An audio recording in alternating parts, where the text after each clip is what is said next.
வெண்டைக்காய் மோர் குழம்பு. அதுக்கு ஒரு 10 வெண்டைக்காய் எடுத்து வாஷ் பண்ணி வச்சுருக்கேன். 1 ஸ்பூன் அரிசி, கொஞ்சம் எண்ணெய் விட்டு இந்த வெண்டைக்காயை ஃபஸ்ட்டு வதக்கி எடுத்துக்கலாம். வெண்டைக்காய் நல்லா வதங்கிடுச்சு. இப்போ இதை எடுத்து குழம்புக்கு ஒரு அரவை ரெடி பண்ணிக்கலாம். ஊற வச்ச அரிசி, கொஞ்சம் தேங்காய், 4 சின்ன வெங்காயம், இஞ்சி ஒரு துண்டு. இப்போ இதை அரைச்சி எடுத்துக்கலாம்.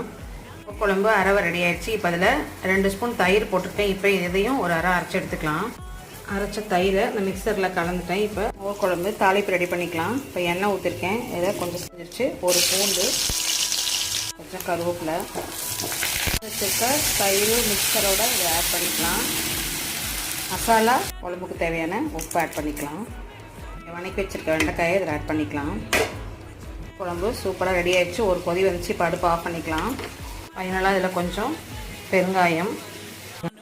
மோர் குழம்பு சூப்பராக ரெடி ஆகிடுச்சு. நீங்களும் ட்ரை பண்ணி பாருங்கள் இந்த மெத்தடில். தேங்க்யூ.